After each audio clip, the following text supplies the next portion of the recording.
Ah, vamos lá, então.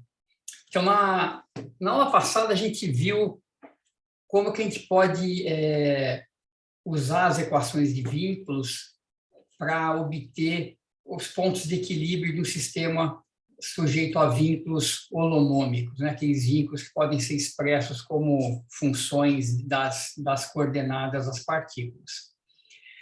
Na aula de hoje, então, eu vou estender aquele cálculo, é um cálculo bem parecido, é um pouco mais, pouca coisa mais longo, porque tem alguns detalhes para a gente demonstrar, mas nós vamos estender o cálculo que nós fizemos para o equilíbrio para a dinâmica, né? Em vez de, então, supor F igual a zero, a gente vai supor F igual a MA, transformar os dois lados da equação em termos daquelas coordenadas generalizadas, a gente vai chegar, então, nas equações de Lagrange.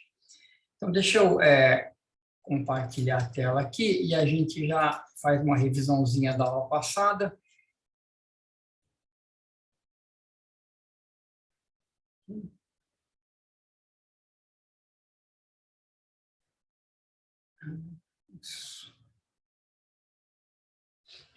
Tá.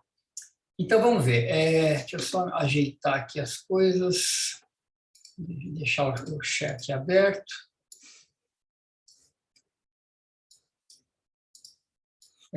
Então, tá aqui. Deixa eu só ver como é que faz isso.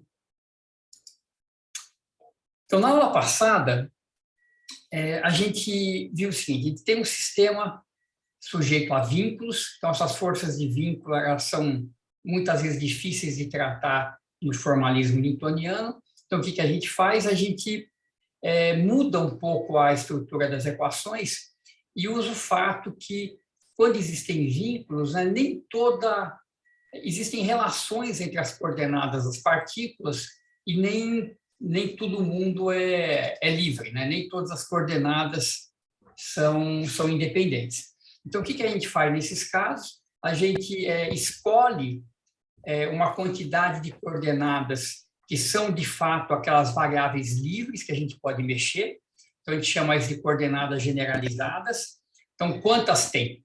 A gente vai ter o número de coordenadas iniciais menos o número de vínculos, né? Cada vínculo é uma restrição que a gente impõe ao sistema. E a coisa toda escrever, então, a coordenada de cada partícula em termos dessas coordenadas generalizadas. Então, o caso do pêndulo, né, x e y vira L cosseno θ, L seno θ, θ é a coordenada generalizada. Muito bem, o que a gente fez, então? A gente definiu esses deslocamentos virtuais, então, que são pequenos movimentos que a gente pode fazer no sistema, respeitando os vínculos, né, sem violar os vínculos que estão sendo impostos. Então, no caso do pêndulo, é um deslocamento angular apenas, né, sem violar que o R é constante. E esses deslocamentos, como eles respeitam os vínculos, as forças de vínculo elas não realizam trabalho quando esses deslocamentos são feitos, porque as forças de vínculo acabam não agindo, né, porque os deslocamentos são todos já respeitando as equações de vínculo. Então, o que a gente fez com isso? A gente olhou o equilíbrio, né? Então, o equilíbrio ele acontece quando as forças que atuam em cada partícula, né, o FI, é zero para todo I. E o FI a gente separa em força aplicada mais força de vínculo. Então, o truque do D'Alembert é pegar essa equação, multiplicar por um deslocamento virtual, ΔRI, produto escalar, e somar sobre I. Quando a gente faz isso, a parte das forças de vínculo vai embora e sobra só a parte das forças aplicadas. Então, a gente se livra das forças de vínculo. Aí a gente escreve esse ΔR como DRI dQj delta QJ, soma sobre J, né, inverte as somatórias, e essa equação, então, acaba sendo escrita dessa forma aqui, né?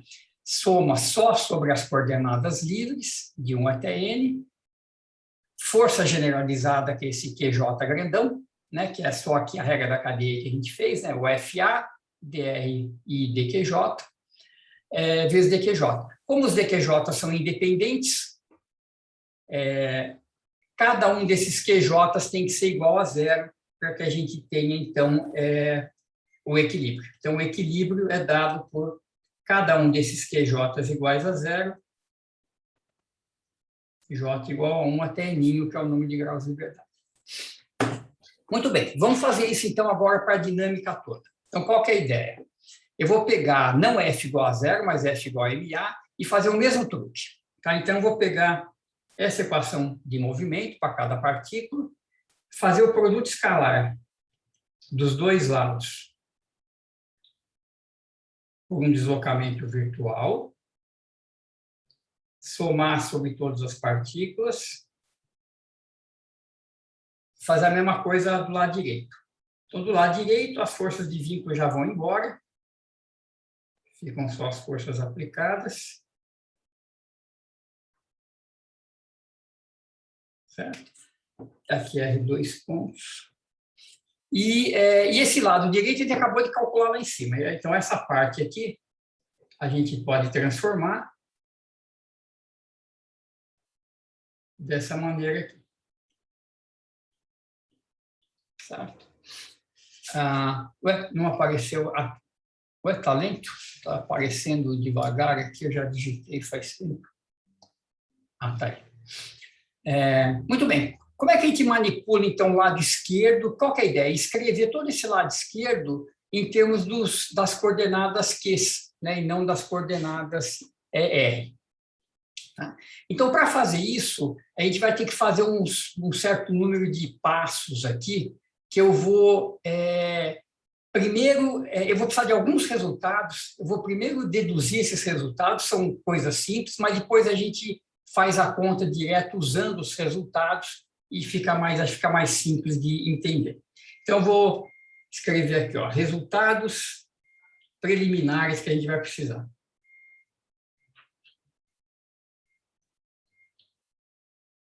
Preliminares. Então, são 4 deles. O primeiro é o seguinte, eu vou chamar de resultado 1, resultado 2, até resultado 4. Então, o primeiro deles é o seguinte, se eu quiser pegar as minhas equações, né, que definem as coordenadas em termos das coordenadas generalizadas e derivar isso aqui em relação ao tempo, R1. Então, eu vou fazer RI ponto. Então, quem que é esse cara? Eu tenho que derivar o RI em relação a QJ, QJ ponto, certo? É DDT, mais del RI del T. Porque essa transformação de coordenadas para coordenadas generalizadas, ela pode envolver o tempo explicitamente. Então, nós vamos fazer um exemplo, o exemplo daquela barra que roda com frequência angular constante, com uma conta que desliza ao longo dela, é um exemplo desse tipo. Tá? Eu vou fazer esse exemplo daqui a pouco. Então, a própria transformação envolve o tempo, a gente tem que levar ele em conta aqui. Então, o primeiro resultado é o seguinte, se eu derivar RI,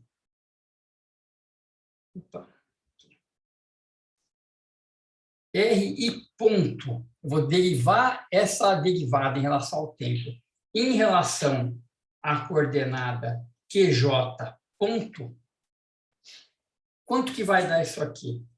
Ó, o QJ ponto só aparece aqui nessa soma, certo? Isso aqui tudo depende dos Qs e do tempo, depende dos Qs e do tempo, o Q ponto só aparece aqui. Então, derivar o R ponto em relação ao Q ponto vai dar TRI dQJ. Aqui é o coeficiente que multiplica o PJ ponto. Então, esse é o primeiro resultado, que é um resultado meio curioso, né? É como se você pudesse cancelar os pontos. Né? O dr ponto dq ponto é o dr dq.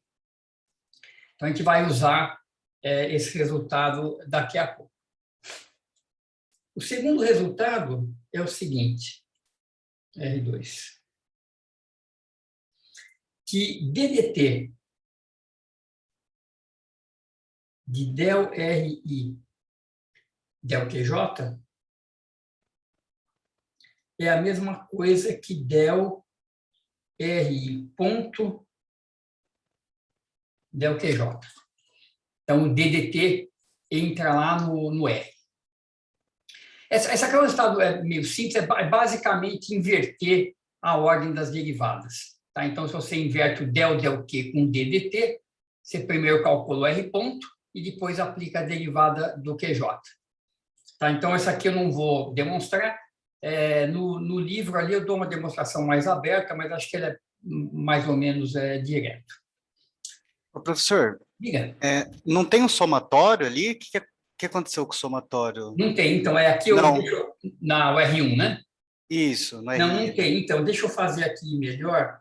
Essa equação aqui de cima, essa que tem a somatória, eu vou trocar o índice da soma para ficar mais claro. Em vez de chamar de J, eu vou chamar de K, o índice da soma. Então, aqui é uma soma em K, D, QK, QK ponto. Tá? Então, o K é o índice que está sendo somado. Agora, eu vou derivar esse K em relação a J. Então, quando que aparece o... Imagina que J é 2. Então, eu quero fazer DRI, DQ.2. Então, dessa soma toda, só quando o K for 2 que ele aparece. Ah, Então, entendi. entendeu? Então, vai dar um delta KJ ali e sobra só o J. Entendi, obrigado. Professor, Diga. uma coisa que às vezes me causa bastante confusão em algumas coisas de mecânica, quando a gente vai derivar, é o espaço que a gente está quando a gente está derivando. Então, por exemplo, aqui o nosso espaço seria os RI, as componentes RIs e as componentes RIs pontos, certo? Então, por isso que você pode tratar aquele outro como uma constante. Isso, é assim, quer dizer, toda essa formulação de Lagrange tem essa história de coordenadas e velocidades serem tratadas como independentes, né? Então, você vê, eu tenho a transformação de R para os Qs. Então, é uma transformação de coordenada para coordenada, certo? Eu tenho RI de Q1, Q2, Qn de T. Quando eu derivo, essa primeira equação não tem mistério, né? Derivei em relação ao tempo, fica assim, fica o QJ ponto. Agora, se eu quero derivar em relação ao Q ponto, então eu estou tratando o Q ponto como uma variável independente dos Qs. E a gente tem que fazer isso consistentemente e com certo cuidado para não fazer besteira. Então, as derivadas parciais em relação a Q e a Q ponto são independentes, são como se fossem variáveis independentes. Quando a gente faz uma derivada total, aí a gente tem que fazer a derivada total de fato, que nem eu fiz aqui em cima, né? dr dt é o que está escrito aí. Del R, del Q é uma parcial. Del R, del Q ponto é uma parcial. Tá, mas eu vou tentar chamar a atenção disso conforme a gente for desenvolvendo, mas é isso mesmo. Quer dizer, esse primeiro resultado já mostra que eu estou tratando o Q ponto como uma coordenada, estou derivando em relação a ele. Então, esse Q ponto aqui não é uma função de Q e de T, ele é ele mesmo. Eu faço a derivada em relação à velocidade. Tá? Eu vou procurar chamar a atenção disso nos passos aqui. Tá certo. Obrigado, professor. Nada. Os outros resultados são bem simples, são os seguintes. Eu vou usar basicamente isso aqui. Eu vou usar duas vezes deixa eu antes de eu escrever isso aqui. Eu vou usar basicamente duas vezes esse resultado, que f de x df de x é igual a 1 meio de d de x de f ao quadrado. Certo? Que eu derivo f ao quadrado, dá 2f, df de x, eu recaio ali no lado esquerdo. Então, eu vou usar isso duas vezes de uma maneira que é a seguinte. Então, R3. Deixa eu ver aqui para não me perder. Some-i, que isso é uma coisa que vai aparecer nas nossas contas, de MI, RI ponto, escalar DR ponto, DQ ponto, J. Tá, isso é uma coisa que vai aparecer nos nossos cálculos. Você vê que eu tenho R ponto e a derivada do R ponto. Eu vou escrever isso aqui da seguinte maneira, como D dqj ponto, vou passar a soma aqui para dentro, a massa é constante, eu posso passar para dentro também, de R ponto ao quadrado. sobre 2, né? Porque quando eu derivar, vai cair um 2, R ponto, R2 ponto, 2R ponto, DR ponto, DQJ ponto, e eu recupero, então, o resultado do lado esquerdo. E o que está ali dentro da derivada é a energia cinética. Certo? Del QJ ponto da energia cinética do sistema. Tá? Então, a gente vai aparecer esse cálculo, a gente já vai usar esse truque. E vai aparecer similarmente a mesma coisa, só que I igual a 1 até N, MI, RI, deixa eu ver como é que vai aparecer aqui para eu fazer igual, RI ponto, mesma coisa, só que agora derivada em relação a QJ, e não a QJ ponto. Tá? Mas é a mesma coisa. Então, se eu derivar RI ponto escalar DR e ponto DQJ, eu posso fazer como 1/2 da derivada do quadrado. Isso aqui é D DQJ da soma em I, MI, R ponto ao quadrado dividido por 2, que novamente é DT del QJ. Tá, então, só estou listando esses resultados parciais, que eles vão aparecer na conta, aí a gente já usa e não se perde na álgebra que a gente vai fazer. Tá, então, tá. Então, com esses 4 resultados, eu vou, então, mexer com esse lado direito aqui da equação de Newton. Tá? Soma em I, o lado esquerdo a gente já sabe, as forças generalizadas. Então, vamos ver como é que a gente faz essa passagem. Então, eu vou começar com soma em I, de 1 até N, MI, RI, 2 pontos, escalar, delta R.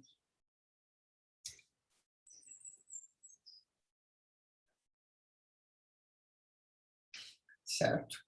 Então, vamos escrever os delta R's em termos dos delta Q's. Então, delta RI é delta RI del QJ, delta de QJ, soma em J. Eu vou ter uma soma em I, uma soma em J, de 1 até N, MI, RI, 2 pontos, escalar, del RI, del QJ, delta de QJ. E agora eu vou fazer uma integração por partes aqui. Tá? Essa derivada segunda, ela é chata, eu vou escrever ela em termos de derivadas primeiras. Então, o que eu vou fazer? Então, soma em I, a soma em I vai sempre até Enão, a soma em J vai até o Eninho, que é o número de graus de liberdade, só para não escrever explicitamente. Então, isso aqui eu vou escrever como DDT de MI, RI ponto, del RI, del QJ. Delta de QJ eu vou deixar fora. Delta de QJ. Certo? Então, quando eu fizer DDT desse produto, uma hora eu derivo o R ponto, dá o R2 pontos que eu já tinha lá. Mas eu tenho que derivar o segundo termo também, que eu não tinha antes. Então, eu tenho que subtrair esse cara, porque ele não aparecia antes. Então, eu tenho que subtrair daqui MI, RI ponto, escalar DDT de DRI DQJ. Certo? Então, eu subtraio o termo que eu coloquei a mais com essa derivada total para fora. Muito bem. Você vê que aqui, esse termo a mais que eu coloquei, aparece o DDT de DRI DQJ. Isso eu posso usar aquele resultado que é inverter, né, as derivadas e já colocar DDQJ do RI ponto. Certo? Então, eu vou fazer isso no segundo termo. Deixa eu ver aqui. Isso, então vamos ver. Então, esse cara fica soma IJ, por enquanto eu vou deixar assim esse primeiro termo, DDT de MI, R ponto. Então, eu vou fazer duas coisas. Então, nesse primeiro termo, eu vou trocar essa derivada de DRI dQJ por DRI ponto dQJ ponto, tá? Que é aquele primeiro resultado que a gente deduziu, a coisa de cortar os pontos, certo? Então, aqui fica dQJ. E no segundo termo, IJ, MI, RI ponto, escalar. Então, o DDT entra aqui dentro, dQJ, dQJ. E agora vocês veem que a estrutura desses dois termos que apareceram é parecido com aquele resultado 3 e 4, né? O f de f de x, que eu vou escrever como ddx de f quadrado sobre 2. Né? Então, vamos fazer em cada uma desses termos essa conta. Professor, Então, diga lá.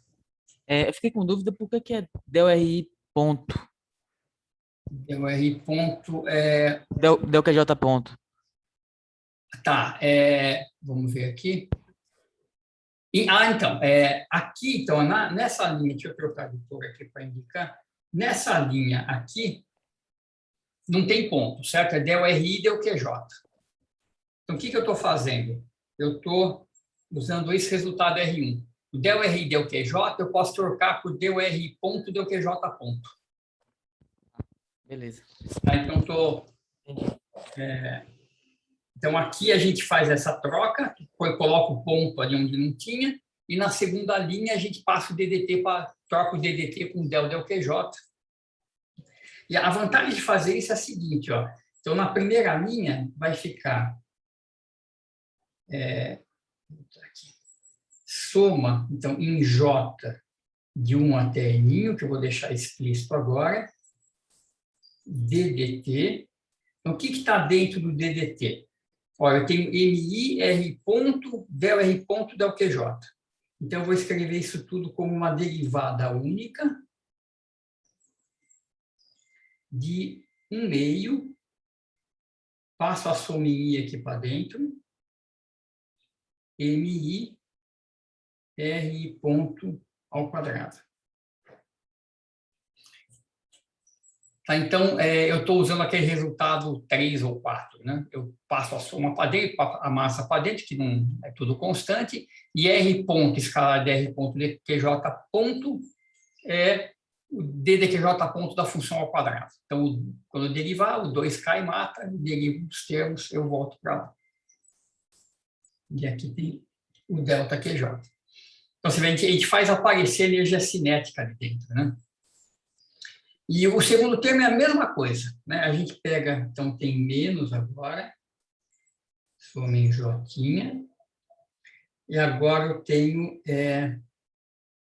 então, D de QJ, aqui não tem ponto, 1 meio, soma em I de 1 até N, MI, RI, ponto ao quadrado.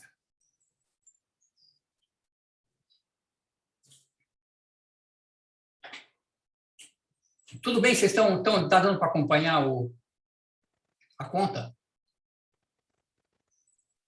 Quer que eu faça alguma passagem com mais cuidado? Eu posso fazer.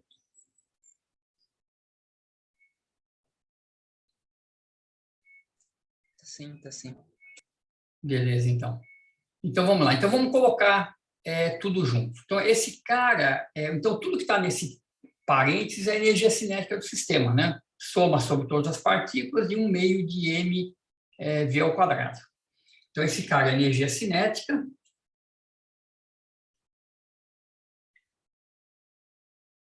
I de 1 até N. R ponto ao quadrado.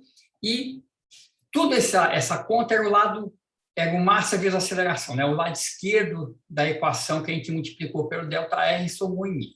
Então, o que ficou esse lado esquerdo?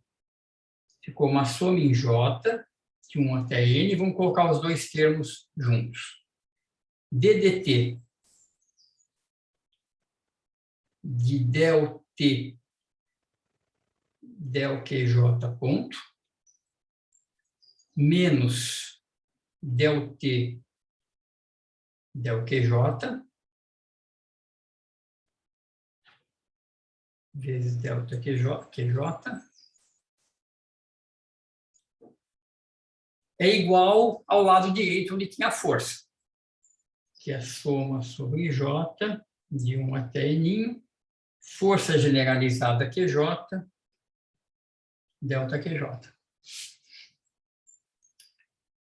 Agora, como os QJ, os ΔQs, né, são todos independentes, são os graus de liberdade que a gente tem no sistema, a gente já eliminou a dependência com os vínculos. Então, para que isso seja verdadeiro para todo ΔQJ, a equação tem que ser satisfeita para cada J. Então, isso aqui implica que ddt de ΔT ΔQJ ponto menos ΔT ΔQJ deve ser igual à força generalizada naquela direção.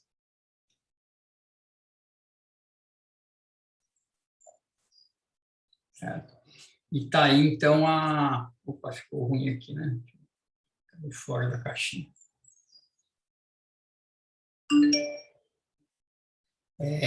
Então, essa é a primeira forma da equação de Lagrange, que a gente deduz diretamente, então, do princípio de D'Alembert, né? Você escolhe coordenadas generalizadas que respeitam os vínculos, calcula essas forças generalizadas e quaisquer que sejam qualquer que seja a escolha que você faça, você vê que esses QJs, eles são simplesmente variáveis a partir das quais você consegue escrever todas as coordenadas, né? Você tem esse vínculo que cada uma dessas coordenadas RI você tem que ser capaz de escrever em termos dos Qs e do tempo. Então, se você escolher essas coordenadas, quaisquer que sejam elas, a sua equação de movimento vai ter esse formato, né, onde as forças generalizadas, então, são a soma da força aplicada na partícula I, escalar dRI dQJ. Então, é uma equação que vale em qualquer coordenada, qualquer sistema de coordenadas, não envolve as forças de vínculo e tem uma cara já muito parecida com o que a gente conhece como equação de Lagrange.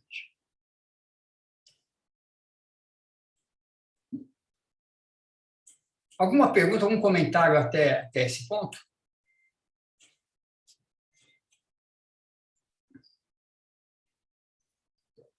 Nós vamos fazer nós vamos derivar a equação de Lagrange mais para frente usando o princípio variacional, né? Mas isso aqui é uma forma assim bem direta, bem algébrica, né? A partir da equação de Lie. Alguém ia perguntar? Diga. Só um comentário que eu queria fazer, às vezes, que é uma coisa que eu não tinha percebido quando eu vi isso pela primeira vez, sozinho e tal, é que desse jeito que a gente fez, a gente tem o número de equações, o número de graus de liberdade que a gente tem, né? Então, a gente já está com os vínculos todos colocados aí dentro. Exatamente. Então, o número de J, essa equação vale, então, para J, então, de 1 até N, que é o número de graus de liberdade, e pronto, você não tem que se preocupar com nada. Uma vez encontrado esses QJ, se você quiser, você volta para trás e acha o R de T, o XYZ de T, né, se você quiser, mas tá tudo aí, você se livra de tudo que é desnecessário, né, vamos dizer assim. Exatamente. Então, tem duas coisas que eu quero fazer, além de uns exemplos, na aula de hoje. Então, eu quero ver em que situação essa equação se transforma na equação de Lagrange que a gente conhece, onde aparece T menos V, né, aparece a lagrangiana. fazer alguns exemplos e depois tratar o caso eletromagnético, quer dizer, como que fica essa equação de movimento quando você tem uma partícula sob a ação de um campo elétrico e magnético externo, né? Como é que fica essa Lagrangiana. Então, deixa eu fazer primeiro a parte das forças conservativas, né? Quando a gente conseguir escrever isso aqui em termos de T menos V, a gente faz alguns exemplos e vê o caso eletromagnético depois. Então, isso aqui é geral, né? Vale para qualquer conjunto de forças aplicadas, não necessariamente forças conservativas. Então, vamos... deixa eu trocar aqui de cor. Então, forças conservativas. Então, o que acontece é o seguinte, se ocorrer, então, se cada uma dessas forças aplicadas puder ser escrita em termos de um potencial, ou seja, se existir uma função potencial, né, tal que cada uma dessas forças possa ser escrita como menos um gradiente nas coordenadas i dessa função, que eu vou escrever aqui explicitamente, né, menos dv dxi, dv dy, dv dzi. Então, é um mesmo v para o sistema todo, mas quando você toma um gradiente ele depende de todas as coordenadas, né, R1, R2, R3, Rn. Se você tomar um gradiente na coordenada I, ele te dá a força aplicada na partícula. Então, se isso acontecer, essa força generalizada simplifica bastante. Então, o QJ, então vamos ver, ele é a soma de 1 até N, força na direção I. Deixa eu fazer bom, eu vou escrever de duas maneiras. Então, primeiro eu vou escrever dessa forma que está aqui. Então, menos gradiente na coordenada I do V, que é o F, escalar DRI dQJ. Então, você vê, o que está aqui do lado direito da soma é um produto escalar, né? Você toma o gradiente, calcula o dr e dq, são dois vetores, faz o produto escalar e aí soma isso sobre todas as coordenadas. Então, esse produto escalar eu vou escrever aqui separado para facilitar, para a gente ver a conta direta, né? Quem que é gradiente I de V escalar DRI dQJ? Então, isso aqui é dV dxi dxi dQJ, certo? dV dyi dQJ, não vai caber aqui, mais dV dzi dzi dQJ. Então, só para simplificar, em vez de chamar x, y e z, a gente pode chamar de componentes 1, 2 e 3 da partícula aí, né? xi eu vou chamar de, como é que eu vou fazer aqui, deixa eu ver como é que eu troco, vou chamar esse cara aqui de x1i, x2i, x3i, tá? Só para poder fazer a soma mais diretamente. Então, o gradiente I de V escalar dURI dQJ fica uma soma sobre esse 1, 2, 3, né, sobre esse primeiro índice, então vamos chamar de K, dV dxKi, dxKi dQJ. Tá? Só para compactar essa expressão. E agora eu vou somar isso aqui sobre todo I, certo? Então, a expressão que entra ela soma sobre todo I disso aqui. Então, agora eu somo aqui I de 1 até N, somo de I de 1 até n. E isso aqui a gente vê que é igual... Eu estou fazendo a derivada de V em cada uma das suas componentes, derivada dessa componente em relação a QJ, somando sobre K e sobre I. Então, isso aqui é a mesma coisa que dV dQJ, certo? dV dQJ é dV dx, dx dq, para todo I e para toda a componente XYZ da partícula. Tá, então, essa força generalizada, nesse caso, né, ela fica... Tem um outro jeito de ver assim, mais formal, é escrever esse gradiente assim, né, um pouco mais informal de escrever, mas você escreve o gradiente como dV dRI, escalar dRI dQJ, então você vê que isso aqui é o dV dQJ.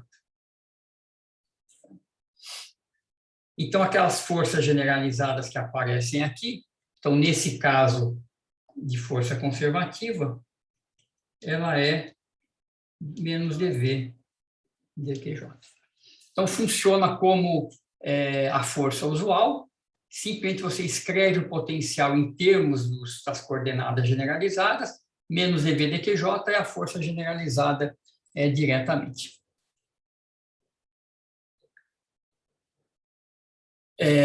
Tá, então, nesse caso, me interrompa, viu? Se vocês tiverem dúvida com a conta, com a álgebra aqui, fiquem à vontade para perguntar, que a gente tem tempo hoje.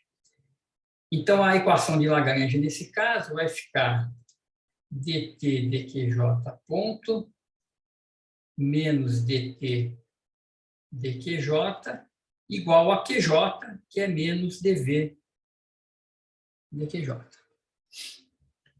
Então, quando que eu posso simplificar isso aqui? Então, tem duas situações. Então, vamos ver aqui a primeira situação, que é a mais usual, mas a segunda também é bem importante. Então, se esse potencial V depender apenas das coordenadas, Q1, Q2, Q3, etc., e não depender das velocidades,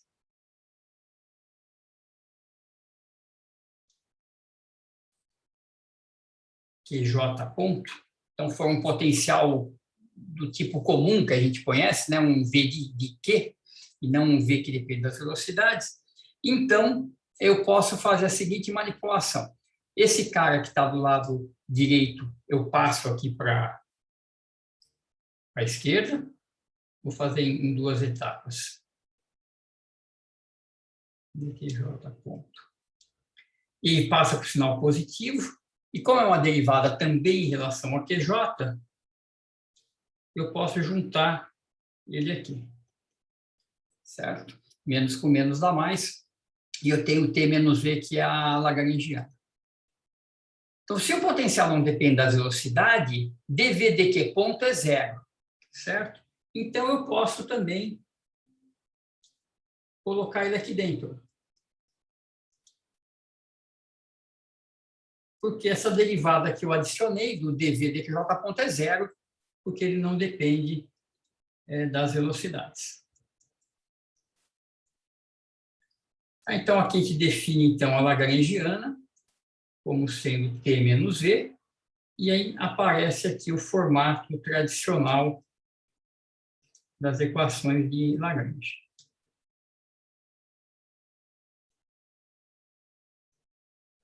Tá?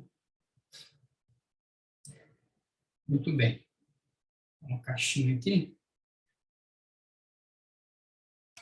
Professor, Diga.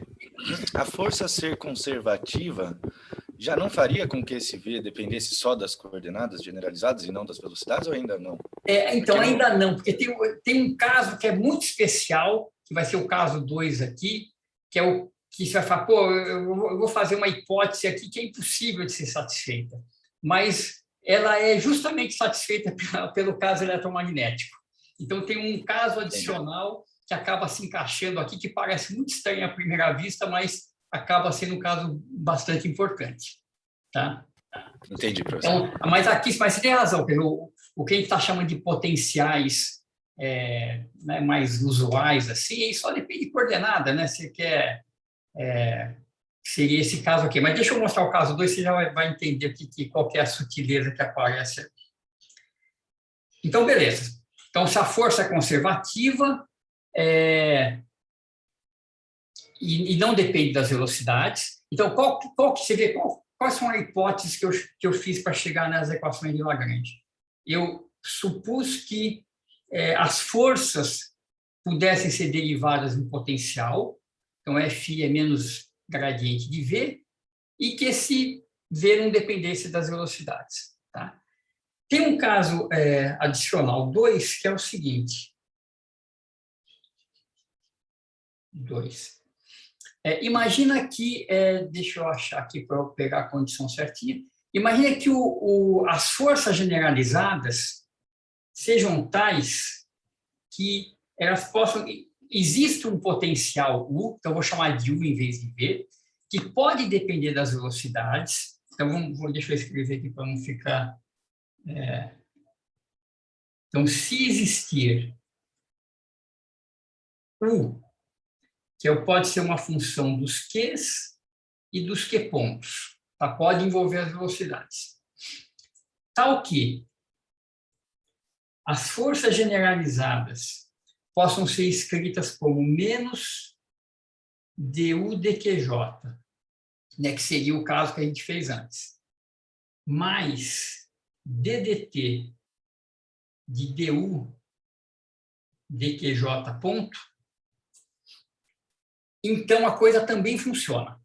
Tá? Vamos ver por quê, e a gente vai falar, mas como que vai existir um U que satisfaz esse negócio? Existe, e é o caso do eletromagnetismo. Mas vamos primeiro ver que, se existir um U dessa forma, as equações de Lagrange também assumem essa forma tradicional aqui em cima.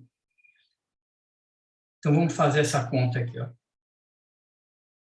Então, eu vou pegar lá, ddt de dl dqj ponto, dt, desculpa, que é a linha cinética, dt dqj ponto, menos dt dq ponto, onde a gente começou, dt dqj, igual ao quê?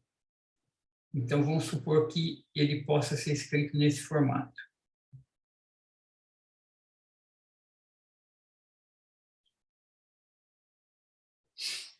Então, você vê, eu coloquei o formato que é igualzinho que eu tenho do lado esquerdo, certo? Então, passo tudo aqui para o lado direito. Então, os termos do DDT, ambos têm DDT, ambos têm DDQJ ponto, então eu simplesmente posso colocá-los junto. Dessa forma aqui. E mesma coisa para o U. Então, o DDQJ, eu tenho T, passo o U para cá, e eu também tenho as equações de Lagrange com L igual a T menos U. Então, também funciona. Então, se os potenciais se as forças, né, generalizadas dependerem da velocidade de uma forma muito particular, a gente ainda consegue escrever as equações desse formato. Deixa eu corrigir aqui, ficou um ponto a mais, dqj.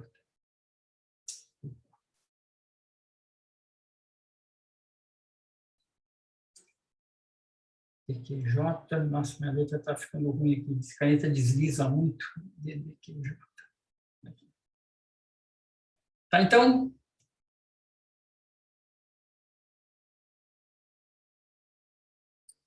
Então, tá aí.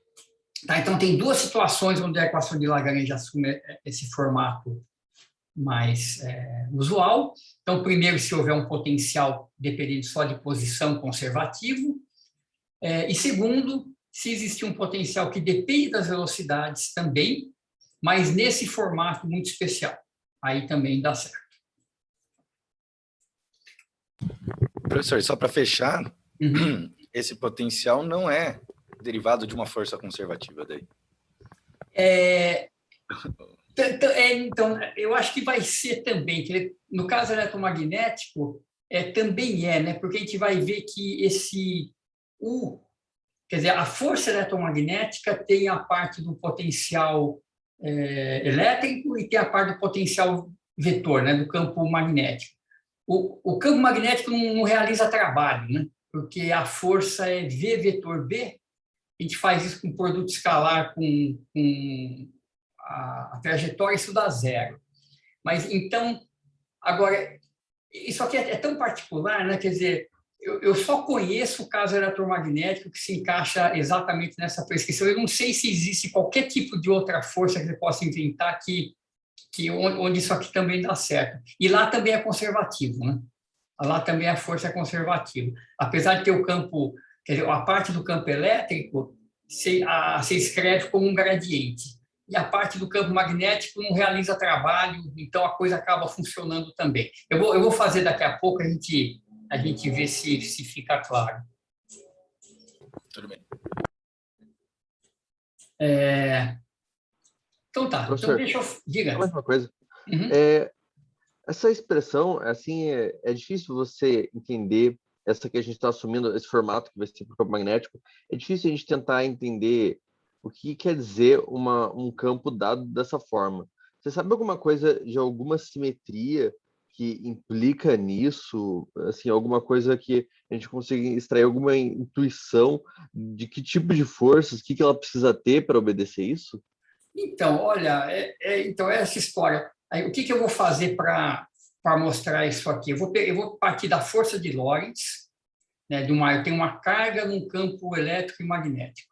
Então, a força que ela sente é menos Q vezes E mais V vetor B. A gente vai simplesmente escrever esses campos em termos dos potenciais vetores, fazer uma série de contas lá e vai mostrar que ela pode ser escrita dessa maneira, onde esse U envolve o potencial elétrico e o potencial vetor de um jeito particular. Agora, pois por que é uma coisa um pouco misteriosa para mim também, por que dá certo, e é bom que dê certo, porque é um caso muito importante, né? E ele vai dar origem, depois, quando a gente for traduzir isso para a newtoniana, aquele famoso acoplamento mínimo, né? Onde o P vira P menos E vezes A. Agora, qual que é a coisa fundamental aí por trás? Eu não sei se eu conseguiria responder. Podemos chamar isso de exemplo único? Eu acho que sim. Eu acho que é o único que eu conheço, pelo menos, mas ele, apesar de ser muito particular, ele acaba sendo super importante, né? Porque é um caso bem importante da física. Então, é bem curioso assim, que isso funcione. Certo, então. Obrigado, professor. Que bom que dá certo para o caso eletromagnético, pelo menos, né? Isso, exatamente. Então, para esse caso, pelo menos dá certo e é legal que dê, né? Porque a gente pode usar o formalismo nessa situação. Então, tá. Deixa eu fazer, então, 2 exemplos aqui razoavelmente simples. Aí eu faço essa demonstração do eletromagnetismo e a gente vê como é que ela funciona. Então, deixa eu primeiro fazer os casos mais simples.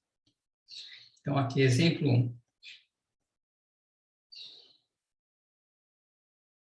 Então, meu primeiro exemplo vai ser a barra. Então, eu vou pegar uma barra que roda no plano XY. Tem uma barra que está presa aqui na origem. Ela roda com frequência angular constante. Então, esse ângulo é ωt, ele é dado, tem um motor fazendo isso rodar. E nessa barra, então, eu tenho uma conta que está aqui em volta da barra, sem atrito, e ela pode se deslizar, então, ao longo da barra. Então, a força de vínculo é a força que não permite ela sair da barra, certo? Então, você vê que isso aqui é o antipêndulo, né? O pêndulo, o ângulo é fixo e o raio é constante. Aqui, o ângulo é fixo e o raio é a única coisa que pode variar. Então, a única coordenada que você tem livre aqui é a distância da bolinha até a origem, certo? Que é o R aqui, essa distância aqui. o ângulo é dado, certo? Então, você vê, as coordenadas, a coordenada generalizada é R, e a gente pode escrever, então, x como sendo R cosseno de ômega t, y igual a R seno de ômega t. Então, essa é a transformação de coordenadas, e a gente vê que esse aqui é um caso onde a transformação envolve explicitamente o tempo, certo? Então, quando eu fizer... Então, como é que eu vou resolver esse problema usando as equações de Lagrange? Então, aqui é um caso que não tem força aplicada nenhuma, a única força que tem é esse vínculo que θ igual a ômega t, certo? Não tem gravidade, não tem nada. Isso aqui está rodando numa mesa, num plano. Então, você vê, o que eu tenho que fazer é escrever a energia cinética em termos da coordenada generalizada, que é o R. Então, eu tenho que calcular x ponto, que é dx dt. Então, isso aqui é dx dq, que ponto, certo? Então, só tem o R linear aqui, então fica R ponto cosseno de θ, e agora tem a derivada parcial em relação ao tempo, tá? Porque eu tenho uma dependência explícita aqui, que é o cosseno. Então, a derivada de cosseno é menos seno. Y ponto, mesma coisa. Derivada de seno é cosseno.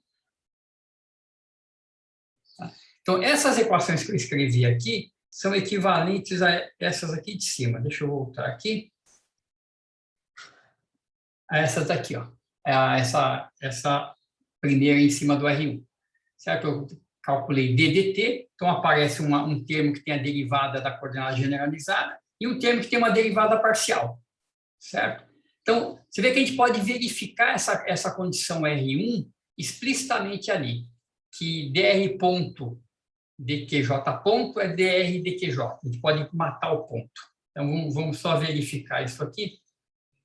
Então, você vê, se eu fizer dx ponto dr ponto, isso aqui é cosseno de ômega t, que é a mesma coisa que dx dr. Então, eu posso, de fato, matar o ponto. Mesma coisa para... Diga. Nesse Y ponto aí, deveria ser o sinal de mais, não? É mais, isso aqui é mais. Obrigado. Isso. Tá, então, a gente verifica aqui essa coisa de derivar em relação à velocidade. Então, a gente está tratando a velocidade como uma coordenada do sistema, né? Como se fosse uma variável do sistema que deriva em relação a ela explicitamente. Muito bem, então, escrita aqui as velocidades, eu calculo a minha energia cinética, tá? Que é m sobre 2, só tem uma partícula, x ponto ao quadrado, mais y ponto ao quadrado. Eu vou escrever isso em termos da única coordenada que eu tenho, que é R. Então, se eu elevar ao quadrado, o primeiro, vamos fazer aqui para ficar explícito uma vez, pelo menos. Então, igual a m sobre 2, então x ponto ao quadrado, R ômega seno de ômega t, mais m sobre 2, y ponto ao quadrado. Seno de ômega t, mais R ômega cosseno, deixa eu escrever aqui, ao quadrado. Então, vamos pegar o quadrado de cada termo. Então, vou pegar aqui primeiro esse quadrado com esse quadrado. Então, o seno quadrado com cosseno ao quadrado dá 1. Então, fica mr ponto ao quadrado sobre 2. Para os segundos quadrados, acontece a mesma coisa, né? Aparece um seno ao quadrado em um e um cosseno ao quadrado em outro. Eles somam 1. Então, fica R2 ômega 2 sobre 2. E o termo misto se cancela, certo? Eles vão ser iguais, tem um R ponto ômega, tem um seno e cosseno, um é positivo, um é negativo, e é isso que sobra. Então, a energia cinética fica assim, fica uma energia cinética devido a essa rotação imposta ao sistema, e a energia cinética radial. Isso. Vê que R θ ponto é o V θ, né? Como θ ponto é ômega, porque θ é ômega t, θ ponto é ômega, então esse R2 ômega 2 é o V θ ao quadrado que aparece aqui. Então, agora a gente vai para as equações de movimento.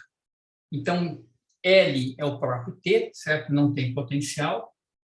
Então, ddt de del T, del R ponto, só tem uma variável, menos del T, del R é zero. Então, alguém toma bastante cuidado com as derivadas. Então, eu vou derivar em relação a R ponto. Então, esse R ponto, ele é realmente onde aparece R ponto na minha lagrangiana. É uma derivada parcial em relação a essa velocidade. Então, ela só aparece no primeiro termo, com R ponto ao quadrado. Então, eu derivo, dá 2R ponto. Então, o 2 mata o meio, dá isso daqui. Essa é a derivada em relação a R ponto. A outra derivada é só em relação a R. Então, o R só aparece no segundo termo, aparece R ao quadrado. Eu derivo em relação a R, cai 2R. Então, o 2 mata. Dá isso aqui. Então, as derivadas parciais são realmente parciais. Agora, essa derivada de fora é uma derivada total. Tá? Então, aqui, derivada de R ponto virá R2 pontos. Em outros exemplos, podem aparecer, se aqui dentro desse colchete da derivada total aparecesse algum R, por acaso, eu teria que derivar esse R também, porque é uma derivada total que está sendo feita agora por fora. Então, isso aqui vai dar menos MR ômega 2 igual a zero, corta as massas, e vai dar, então, R2 pontos igual a R ômega 2. Tá? Essa é a equação de movimento.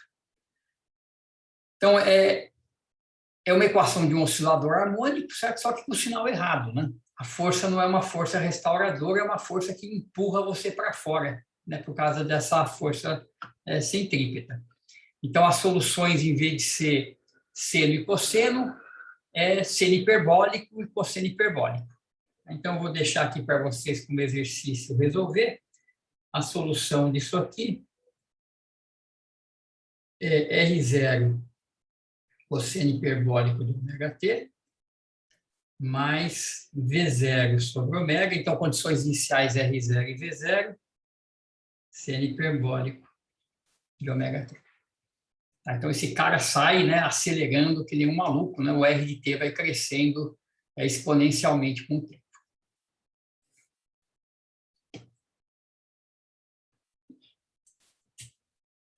Tudo bem? Tá claro esse exemplo, como é que ele funcionou? Imagino que não haja situação de equilíbrio, né? Condição de equilíbrio. Não tem, exatamente. Aqui não tem equilíbrio. Não tem como você equilibrar, você coloca ela lá, a não ser que você comece em R igual a zero, né, na origem, mas aí não tem muito sentido, né? Então, qualquer que seja o R0 que você dê, qualquer que seja o V0, ele sai e não tem como equilibrar. Então, é interessante, né? Esse probleminha, ele é simples, mas ele é bonitinho de fazer. Deixa eu dar um outro exemplo, então, para a gente ver também um caso um pouquinho mais diferente. Deixa aqui exemplo 1, chamar de exemplo 2.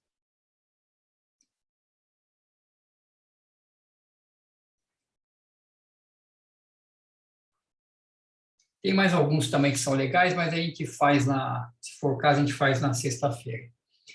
Esse exemplo 2 é o seguinte, ele tem também no livro, eu vou mudar um pouquinho só para ficar um pouquinho diferente. Você tem aqui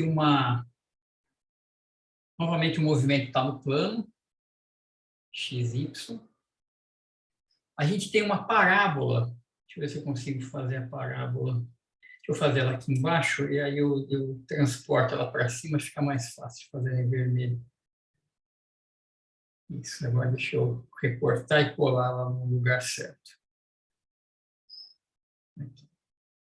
Isso. Então, tá, eu tenho uma parábola, então isso aqui é uma equação y igual a ax².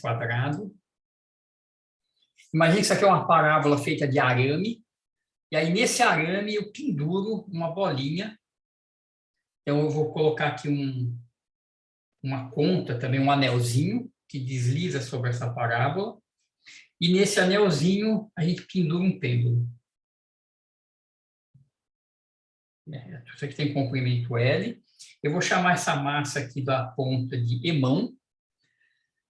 A massa do anel eu vou chamar de eminho, e o anel desliza sem atrito. Tá? E só está restrito, então, a se mover sobre a parábola.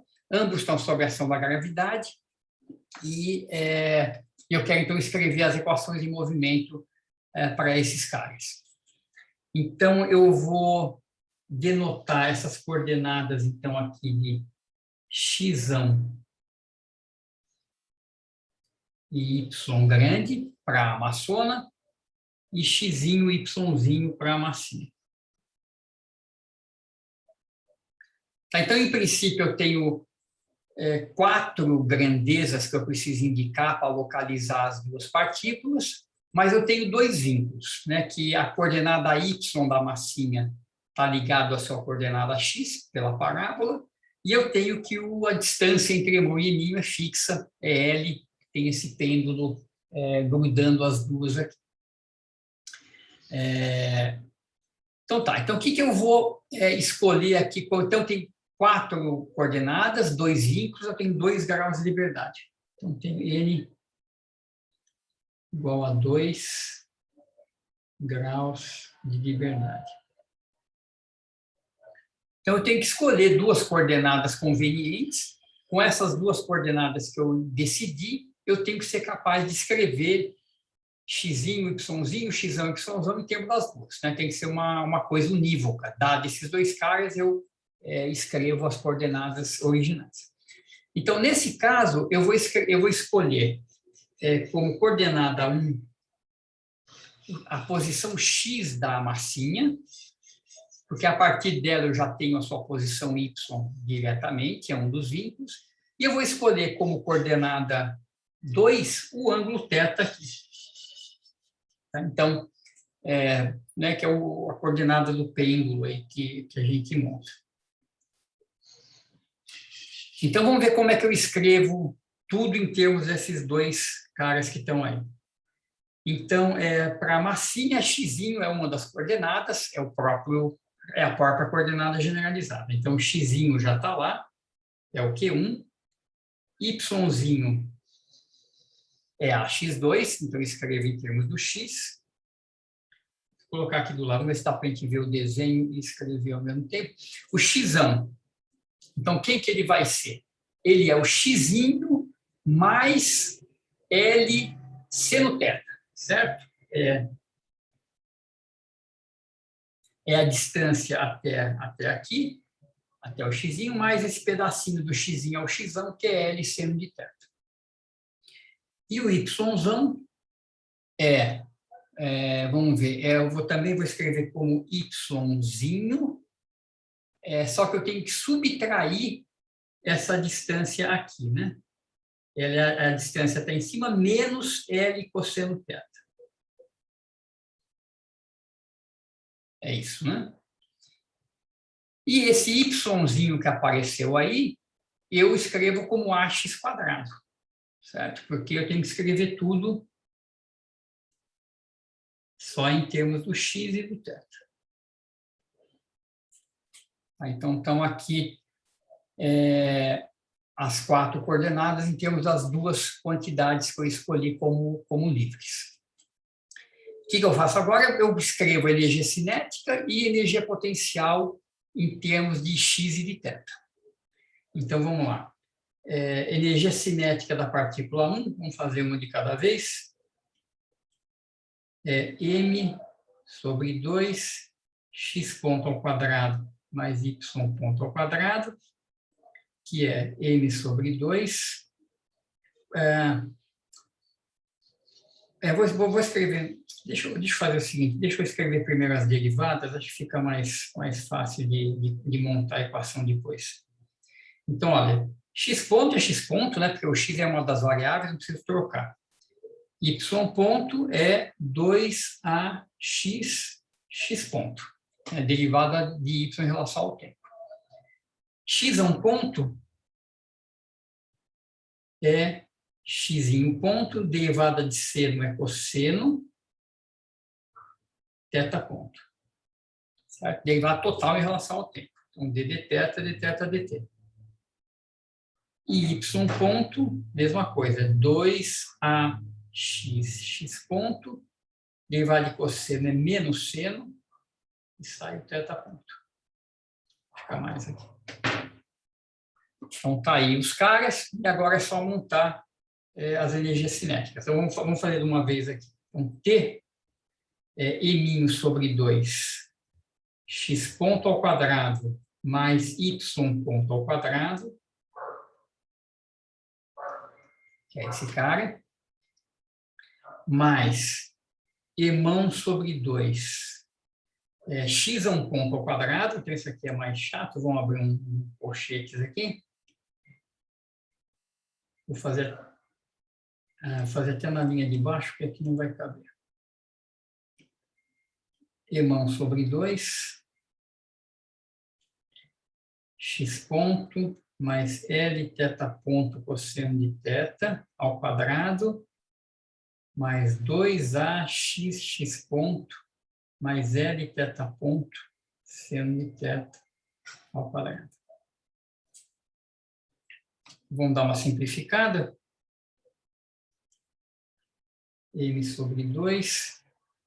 Então, você vê, vão ter vários termos aqui, né? Vão ter termos em x ponto ao quadrado, termos em θ ponto ao quadrado e termos mistos, né? Que envolvem x ponto e θ ponto. Então, eu vou fazer já assim, eu vou colocar tudo que envolve o x ponto ao quadrado primeiro. X ponto ao quadrado, vou deixar um meio aqui para fora também. Então, ó, do termo de cima, do eminho, eu tenho eminho mais 4a2x2. Certo? Todo mundo multiplica x ponto ao quadrado. Dos caras de baixo, eu vou ter... esse aqui também multiplica eminho, né? Tem um eminho aqui na frente também.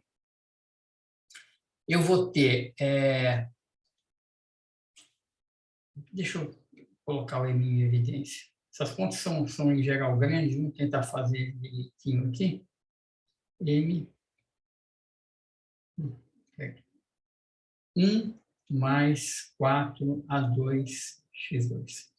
Do termo de baixo, vai multiplicar um emão, certo? Então, eu tenho um x ponto ao quadrado do primeiro termo, então 1, porque o x ponto ao quadrado já está ali fora, e eu tenho mais 4a2x2 lá do segundo termo também, certo? Então, eu peguei o quadrado desse e o quadrado desse. Então, eu posso juntar esses dois com eminho mais emão daqui a pouco. E é isso, né? Acho que em termos de x ao quadrado, são só esses aqui. Aí eu vou ter termos em θ ponto ao quadrado. Vou deixar o meio também em evidência. Então, eu tenho o quadrado do primeiro, o quadrado desse, mais o quadrado desse. Então, eu vou ter L2, θ ponto ao quadrado, cosseno ao quadrado, mais seno ao quadrado, que é 1. Então, é só esse cara mesmo. E aí eu tenho os termos mistos, né? Então, eu vou ter um termo de emão, x ponto, θ ponto. Vamos deixar assim em evidência. Eu não vou colocar o meio, porque vai aparecer um 2 ali no termo cruzado. Então, vai ficar L cosseno de θ para o primeiro termo. Professor, Diga. no segundo termo já não tem o θ ponto ao quadrado fora? Verdade, obrigado. Nada. Tá certo, aqui é só L2, isso. Então, aqui vai ficar L cosseno θ mais 2AXL seno de θ. Acho que é isso, né? Então, vamos só dar uma simplificadinha em tudo aqui. Então, o termo de x ponto ao quadrado ficou assim, ó, eminho mais emão sobre 2, 1 mais 4A2x2 x ponto ao quadrado, mais L2 θ ponto ao quadrado sobre 2, mais... Oi? Tá faltando uma massa aí, não? Nesse último termo. Tá faltando uma massa. No termo do L2, né? Tá faltando um emão, né? Isso, exato. Aqui é um emão. Tem um emão, certo. Deixa eu escrever aqui.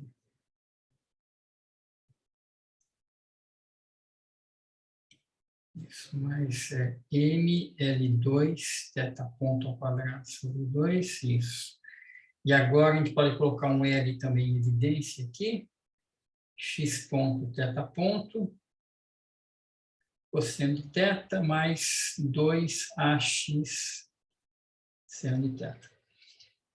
Né, que é um bicho bem feio, né? Bem complicado. Você não só tem termos mistos, né, envolvendo x ponto e θ ponto, mas os coeficientes dependem de x e de θ. Né? Então, é um cara bem feio. Então, só para terminar, o potencial, então a função potencial, ela vai ser mg, vamos ver onde é que está, qual que é o sinal do potencial direitinho. Né? Eu coloquei o meu y para cima. Então, a força de gravidade está para baixo. Né? Então, deixa eu fazer aqui em vermelho, só para a gente ver o sinal direitinho. Vamos pegar na partícula eminho. Né? Então, a força de gravidade é menos mg na direção de y, está para baixo. Então, o potencial vai ser mais mgy. Para que quando eu derivar e trocar o sinal, dê o sinal da força. Então, o potencial na massinha é mgy e na massona é mgyy. Então, o potencial é mg... Ops. Tudo bem, deixa eu ver vermelho. Agora apagou, apaga tudo. Mgy mais mgy grande. Que é, então, mgAx2 mais mg, quem quer o y, ax2 menos L cosseno θ.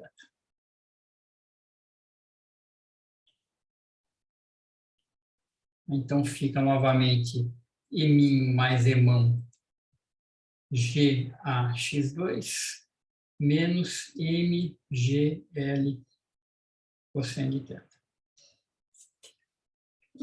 Então, está aí a lagrangiana agora, que é T menos V. Então, eu tenho que escrever tudo isso aqui e fazer as equações de movimento. Eu vou fazer a equação de movimento num caso particular, é um pouco mais simples, que, na verdade, é o caso que tá no livro, só para a gente não ter que fazer tanta conta. Eu não sei nem se vai simplificar muito, nem simplificar muito. Quer dizer, o que acontece aqui, né? Eu vou fazer uma parte da equação de Lagrange para não... Vou fazer uma das equações. Tá? A gente vai ter uma equação para x e uma equação para θ, certo? Então, eu vou fazer a equação para a coordenada x, pelo menos para a gente ver como que essa álgebra funciona. Então, tem que fazer ddt de dl dx ponto. Então, quem que é dl dx ponto? Então, o x ponto só aparece na energia cinética, né? No potencial não tem, e ele aparece tanto no termo de x ponto ao quadrado, quanto no termo x ponto θ ponto. Então, vamos derivar em relação a x ponto. Então, primeiro, x ponto ao quadrado cai um 2, então vai ficar eminho 1 mais 4A2x2, x ponto, certo? É ruim de ficar indo e voltando, vezes eminho mais emão. Aqui não é eminho mais emão.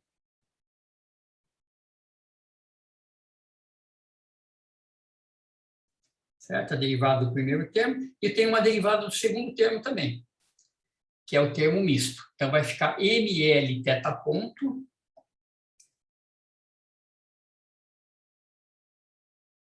que multiplica, onde é que está? Cosseno θ mais 2ax seno θ. Ups.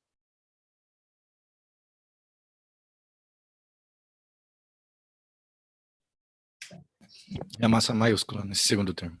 A massa maiúscula, obrigado. Agora você vê, eu tenho que fazer DDT disso daqui. O DDT desse cara é a parte chata, porque agora é uma derivada total. Então, eu vou ter que derivar, vamos fazer aqui, ó, m mais m, eu vou derivar o que está dentro do colchete, 1 mais 4a2x2. Então, vai ficar 8a2x, x ponto, vezes o x ponto de fora. E agora eu derivo o x ponto que está lá fora.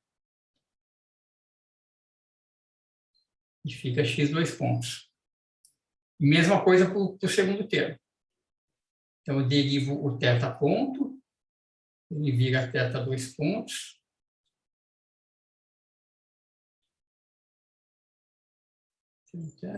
E agora eu derivo o que está dentro do colchete.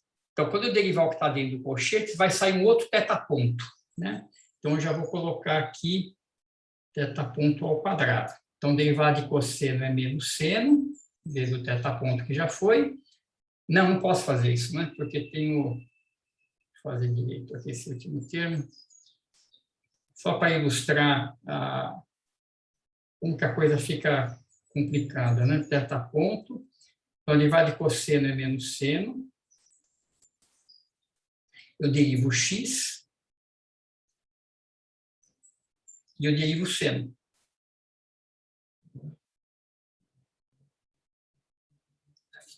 Então, todo esse negócio aqui tem que ser igual a del L e del x,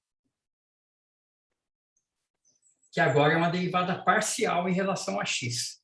Então, eu tenho que derivar tudo que tem x, que são esses termos aqui, aqui, e os termos que têm o potencial aqui e aqui. Tá? Então, eu não vou fazer, eu vou deixar com o exercício para vocês fazerem. Então, tem que calcular dl dx igual a uma coisa a outra, isso seria uma das equações em movimento. Faz a mesma coisa para θ ponto, sai a segunda equação, e depois, obviamente, isso aqui não vai ter solução analítica, né? Joga no computador e vê o que sai para ver o movimento desse negócio. Tá? Então,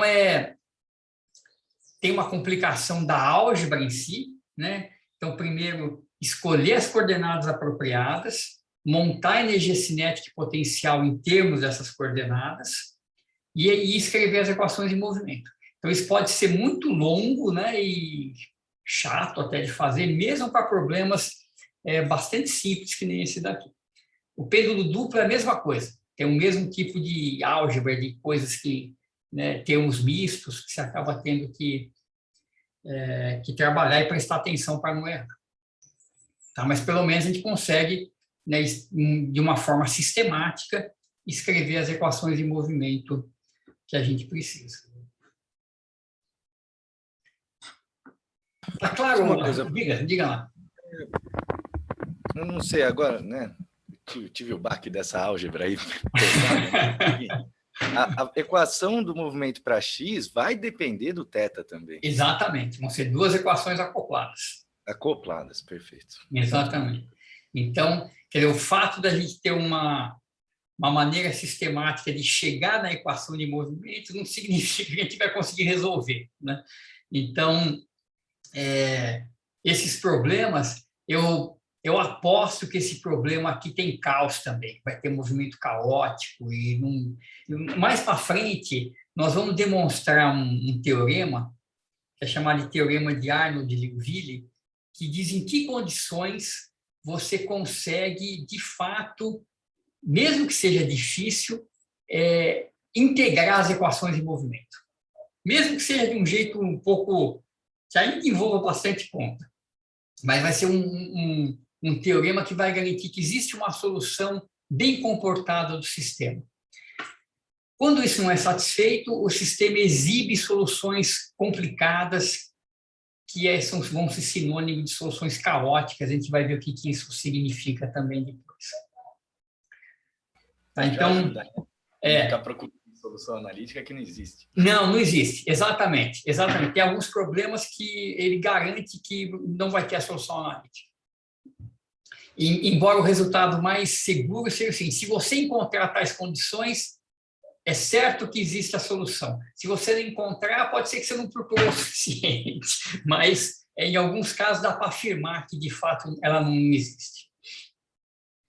Tá, então, esse formalismo de Lagrange é um formalismo sistemático para a gente achar as equações, mas não para resolver. Tá? Não tem nada a ver com a solução. Mas, mesmo assim, né, você vê, escrever essas equações de movimento usando o formalismo de Newton, eu não sei nem por onde começar. Talvez deve dar para fazer, né? Você põe os vínculos, põe as forças, tudo, mas é bem mais difícil. Aqui tem um procedimento bem sistemático que permite a gente fazer a conta. Certo? Então, tem outros exercícios ali que a gente pode fazer mais alguns na sexta-feira. Tem o plano inclinado, onde você tem um cilindro rolando sem deslizar. Tem uns exercícios de rodas também, que a gente pode tentar fazer algum mais na sexta-feira para praticar essa álgebra aqui, né? Para praticar essa técnica, né? Essas derivadas parciais, etc. Professor, o cilindro rolando, imagino que, né, só de, não sei se é possível, só de tentar entender o exercício, imaginar que que deve ter uma solução analítica? Ou Tem, o cilindro tem sim. O cilindro tem, você calcula a aceleração do cilindro, do centro de massa, daí sai tudo. Do cilindro sai tudo. Esses problemas que, lá no cilindro vai ter uma única coordenada generalizada, então sempre que tem uma coordenada só, acaba saindo, né? Quando você tem duas, que as coisas acoplam, é que a coisa fica mais feia. Beleza, professor, obrigado. Legal, então vamos, só para fechar então, a aula de hoje, deixa eu gastar uns minutos para falar sobre o caso eletromagnético. Tá? Então, eu vou fazer uma parte da conta aqui e uma parte eu vou puxar de um PDF, porque tem uns passos que são meio longos, eu prefiro mostrar para a gente não perder muito tempo, mas vamos fazer o básico aqui primeiro para a gente entender como é que funciona. Então, isso aqui é partícula em campos E e B. Então, são campos eletromagnéticos externos que atuam sobre a partícula vai se movimentar sobre a ação desses campos. Então, primeiro, qual que é a força que a partícula sente? Então, a força é a força de Lorentz. Então, se a partícula tem carga Q, é Q E mais V vetor B. Certo? E esses campos E e B, vou supor que esses campos estão no vácuo, não tem carga gerando esses campos, é só os campos externos que atuam nessa partícula carregada. Então, eles satisfazem que o divergente de B é igual a zero e que o rotacional de E mais dB dt igual a zero. Então, o fato de divergente ser zero implica que a gente pode escrever o B como rotacional de A, potencial vetor, e esse cara, então deixa eu fazer uma caixinha aqui, a gente vai substituir na equação de movimento, e essa equação do rotacional de E, se a gente substituir o B como rotacional de A, fica assim, né? Rotacional de E mais ddt do rotacional de A. Vou inverter rotacional com ddt, inverter as derivadas, e colocar isso aqui como um rotacional grandão aqui para o lado de fora, mais dA dt.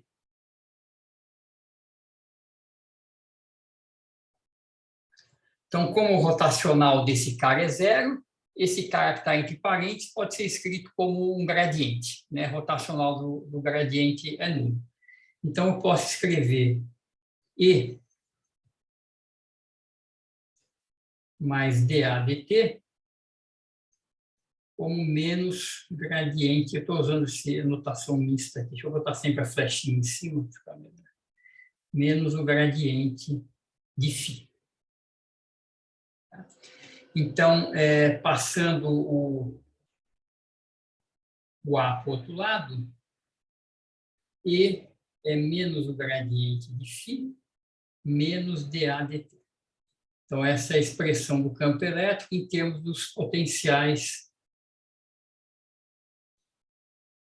φA. Tá? Então, tem B rotacional de A, E menos gradiente de φ menos dA dt. Então, a gente vai jogar esses caras na força de Lorentz e vai mostrar que essa força pode ser obtida por um potencial U daquele tipo esquisito que a gente viu lá atrás. Tá? Então, deixa eu jogar aqui na força.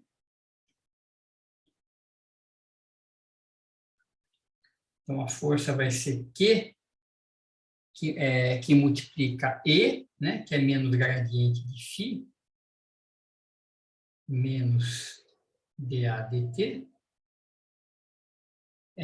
mais V vetor B. V vetor B, que é rotacional de A. E aí está o cara chato, né? V vetor rotacional de A, a gente tem que dar uma rearranjada nesses termos para colocar essa força no formato que a gente quer. Então, aqui eu vou fazer o seguinte, eu vou abrir um outro slide que eu depois jogo aqui embaixo desse para a gente continuar. Deixa eu ver aqui, deixa eu voltar para trás. Aqui que eu tinha feito. Deixa eu ver se eu consigo... Tá, eu vou mostrar isso aqui, eu volto para o outro, depois eu encaixo tudo no mesmo PDF para a gente ver. Então, o que eu vou fazer? Eu vou pegar aquele termo mais chato do campo magnético e eu vou manipular esse termo para simplificar. Então eu vou calcular quem que é a força na direção x. Tá? Então, a força na direção x, ela é Q, eu tenho menos dφ dx, né, a parte do gradiente, então só usando a direção x. Eu tinha menos dA dt, então só a componente x, que eu estou na direção x, e eu tenho essa coisa que está aqui embaixo, mais V vetor rotacional de A, componente x de tudo isso.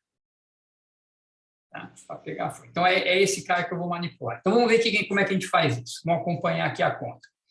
Então, componente x do produto vetorial, então é Vy, componente z do rotacional, menos Vz, componente y do rotacional. Certo? Então, o rotacional eu trato primeiro como uma coisa única, que eu vou abrir agora. Então, vamos lá. Segunda linha. Vy qual que é a componente z desse rotacional? dAy dx menos dAx dy. Menos Vz, componente y do rotacional. Menos dAx dz, menos dAz dx. Esses dois últimos caras aqui, eu estou somando e subtraindo por conveniência. Você vê que é o mesmo termo.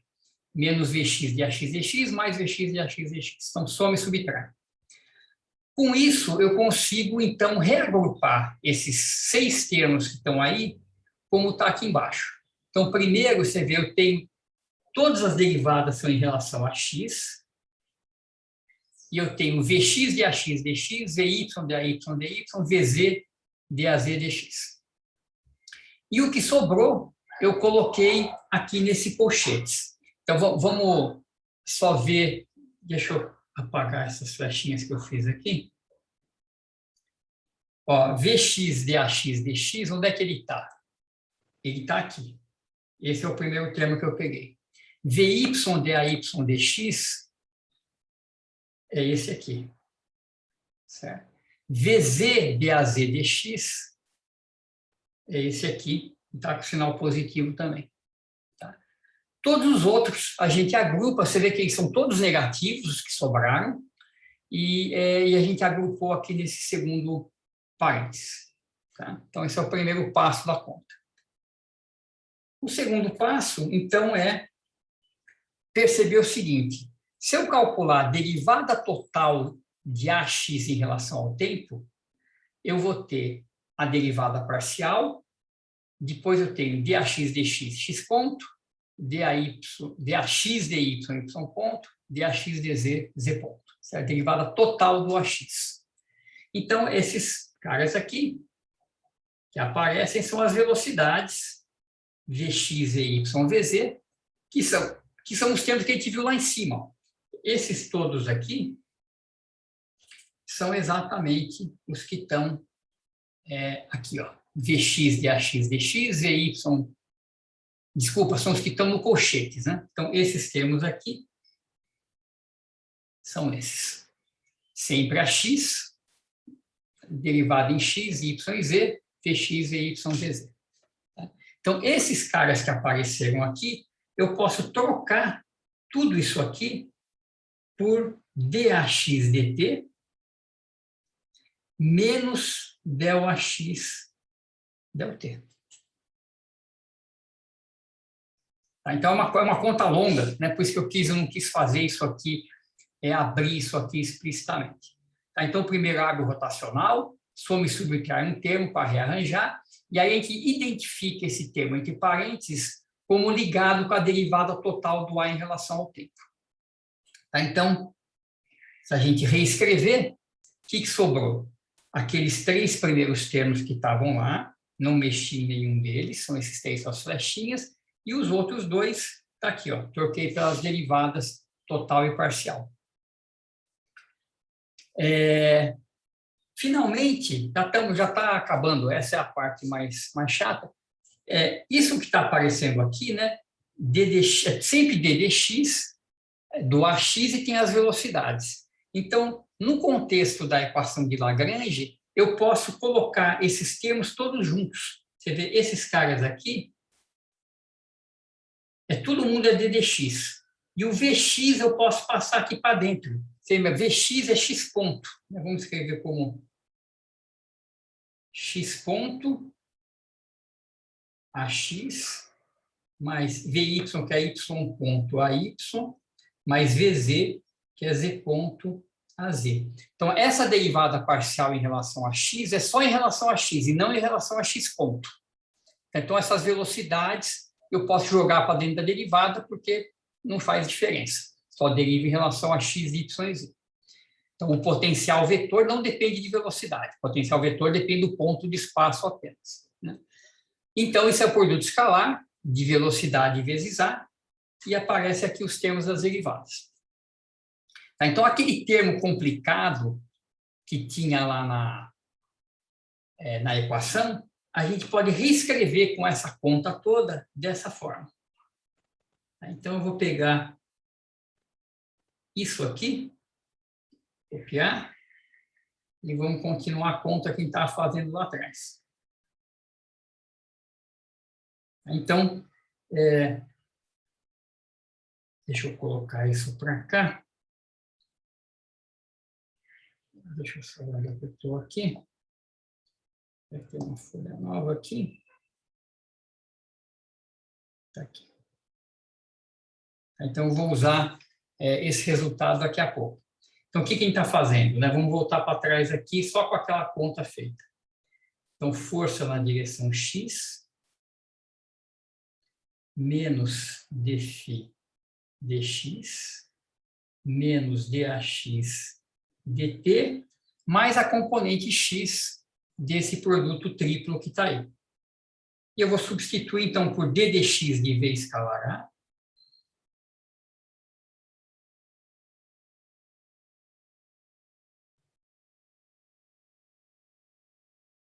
mais a derivada parcial, menos a derivada total.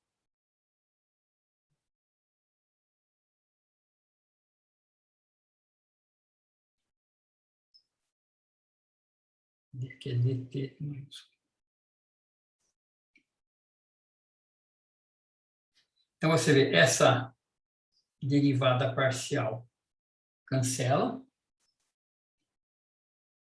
E a gente fica com uma coisa mais simples. Deixa eu abrir uma página aqui. Que vai ser que... Então, olha só. Eu tenho dφ dx e d dx de v escalar a. Coloca esses d dx juntos. Então, φ menos v escalar a, então ambos dentro do d dx, e sobra aqui um dAx dt.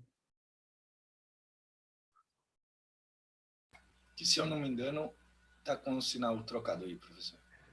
O, Acho que é menos. o ddt, né? Tá certo, tem razão. Um era mais, outro era menos. Aqui é menos. Aqui é menos e aqui é menos.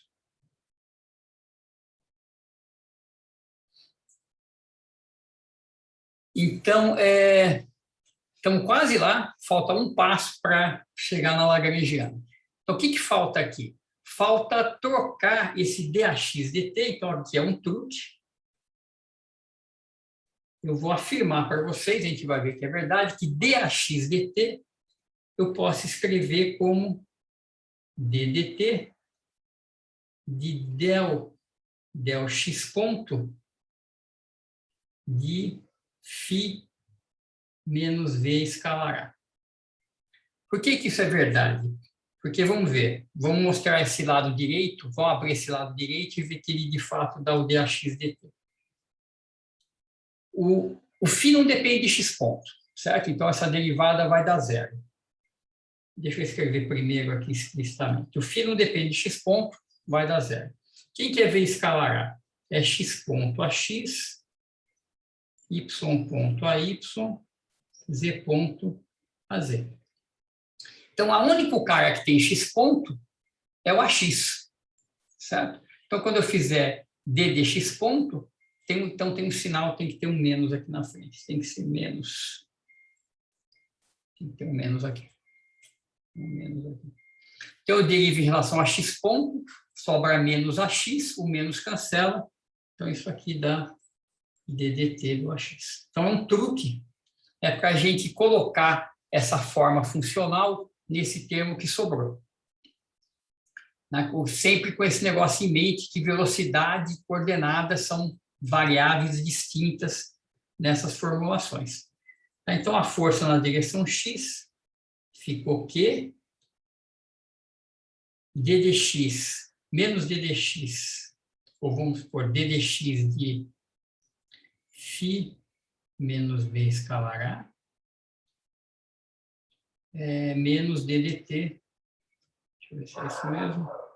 Aqui é menos dA dx, então esse menos vai matar esse menos que eu coloquei, vai ficar mais ddt de d de x ponto de φ menos v escalar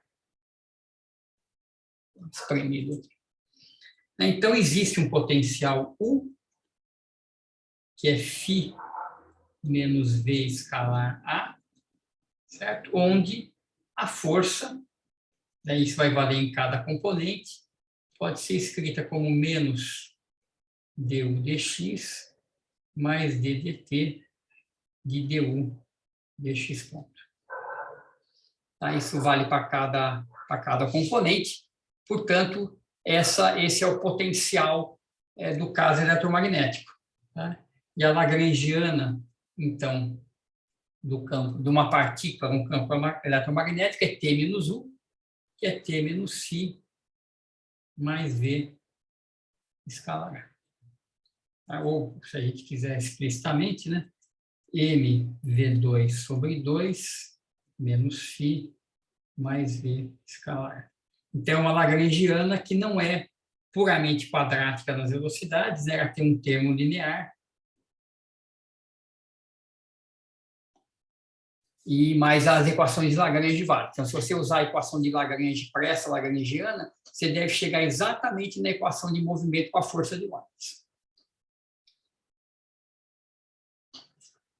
Então, é o que eu disse, né? É um caso bem estranho, de certa forma, né? Que a gente tem uma condição bem esquisita que a força teria que satisfazer, e ela é satisfeita pela força de Lorentz.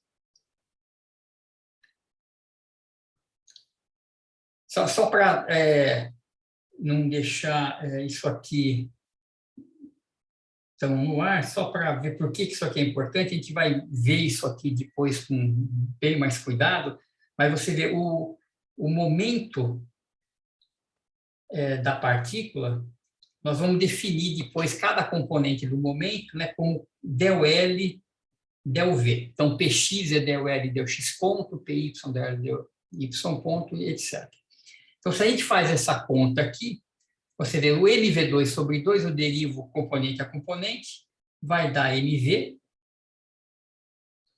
mas eu tenho um outro v ali, então dá mv mais a. Portanto, a velocidade da partícula ela vai ser P menos A dividido por M. E essa vai ser a origem, então, do acoplamento, que a gente ia chamar de acoplamento mínimo, né, de uma partícula no campo magnético. Você sempre pega o P, onde tem P, você põe P menos A. Falta uma carga, né? Eu esqueci uma carga. A carga está aqui fora, ela vai aqui dentro também. Esqueci de multiplicar pela carga nesses termos aqui. É Q e tem um Q aqui. Tem a carga. Aqui também tem. Isso. Então, esse formalismo todo, apesar desse cálculo ser chato, né, de ficar abrindo esses produtos vetoriais, é importante ver uma vez para saber de onde que vem esse esquema. Então, a lagrangiana fica bem simplesinho, no fundo você só fica com esse termo extra, que é V escalar A, mas a conta para chegar aí é bem chatinha.